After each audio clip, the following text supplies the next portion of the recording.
Hello, I'm Bliznub, and welcome to Building the Best. Today we're going to be looking at Excalibur and his 50-pack chest.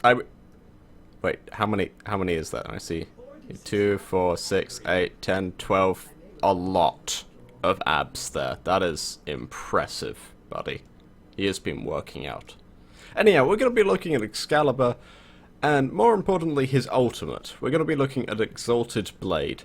So, the first thing I have to say, very quickly, I did make this mistake once before. Arcane helmets, we're going for Arcane Pendragon here. If you don't have this, the standard one looks fine. But let's be honest, this looks amazing. Goes so well with this skin.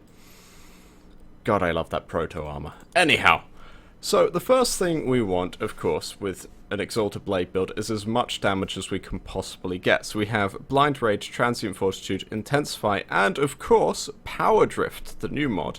Now I don't have this maxed simply because I didn't think that extra 5% was worth another former in what is already quite an expensive build. So if you're willing to stick 5 former into an Excalibur, definitely max out this Power Drift. But moving on. Now, as Exalted Blade is a channel, we need as much efficiency as possible, and we get that with Streamline here, and with Narrow-Minded, Primed Continuity, and Constitution, providing some duration to give us more and more efficiency. And finally, we have Rage on here, because we're going to have a Life Strike on our melee, which I will show you in just a second. And this will mean that basically, whenever we take damage, we can immediately regen that health back with almost no energy cost, which is absolutely fantastic. And finally we have Energy Siphon on here, although to be honest you should probably put Corrosive Projection on to reduce enemy armor if you are running Excalibur. I'm not going to, just because I don't want that to affect how the ability works. I don't want to be reducing the enemy's armor and making it look like I'm dealing more damage than perhaps I should be. So moving on, I'm going to be using Broken War as my weapon of choice for Excalibur, for the simple reason that Excalibur actually has a passive where he does 10%. 10%? It's 10%? He does a percentage, which I believe is 10, more damage with long swords, dual swords, and Nikanas. The dragon and standard Nikana. So I'm using Broken War just because it is currently the most overpowered longsword in the game, and I love it. And it's a bit of a different build to my standard Broken War build, which I did a while ago, simply because not all mods actually work with Excalibur's ulti. For instance, Life Strike? Life Strike is there. What am I thinking of? Primed Reach, that's the mod, is absent simply because this doesn't affect the ult in any way at all, apart from actual melee strikes with the ult. But I'm not really fussed about that, I'm more fussed about the glowing energy which leaves your sword and slices people into pieces. So the cool thing about Broken War is it deals every single damage type. Sorry, every single physical damage type, which will get transferred into his ult, and it does a lot of base slash damage, so we don't need to buff up the slash much. And in fact, I have avoided doing that simply because I would rather have more elemental damage on here. So I have Pressure Point and Spoiled Strike buffing up my base damage. I have 3 elemental mods giving me immense amounts of, in this case, radiation and toxin. What was I building this thing against? Must have been Grunier.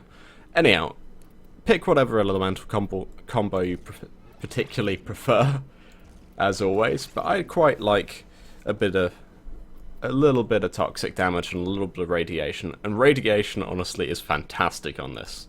And we have Fury and Berserker, and Berserker will proc a lot more than you think because the energy waves that Exalted Blade releases go through multiple enemies, so this 15% chance is multiplied by as many enemies as you can hit, which is going to be a lot.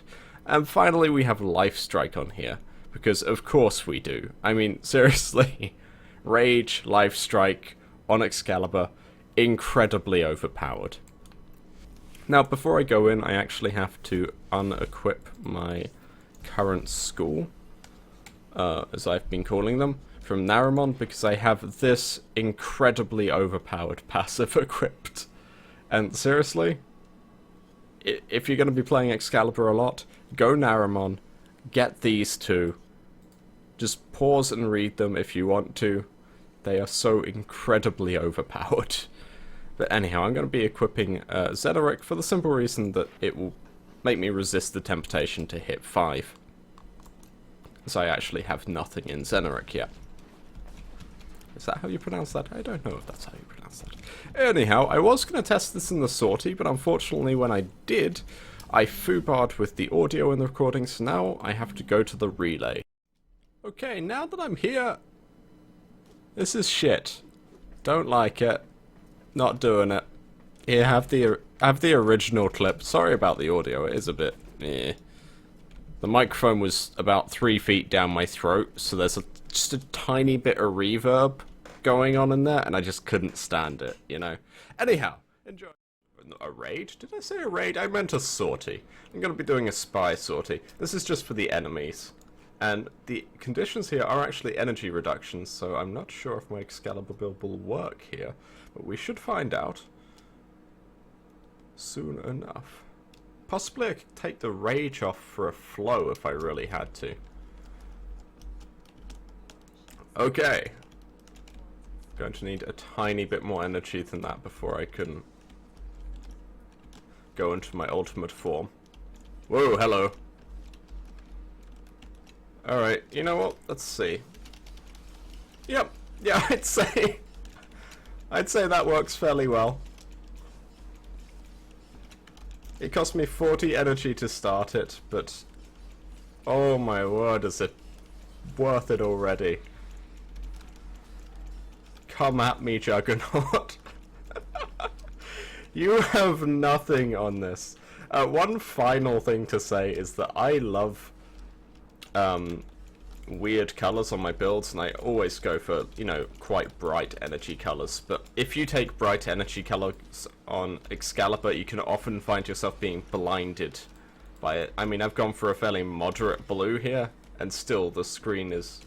Actually, I think the screen is slightly brighter because of the energy reduction in the sortie, but still, my point is that when you do a spin attack and get a blind, or hit 2 for the blind, some people don't like doing the spin attack, you can often find yourself actually blinding yourself in real life. So, yeah. Make sure to pick an energy color which isn't awful on your teammates. People are gonna hate you. Where is that Juggernaut bastard? I wish to teach him a lesson. I get the feeling he's...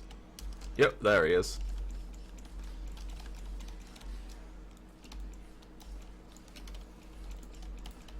Come on, buddy. Open up your face hole.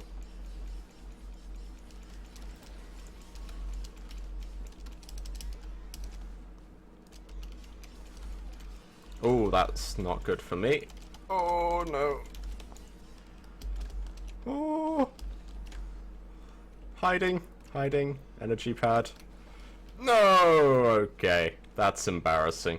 But still, I'm going to continue because I actually have an energy pad down. And why wouldn't I? Although I think my max energy is actually 75.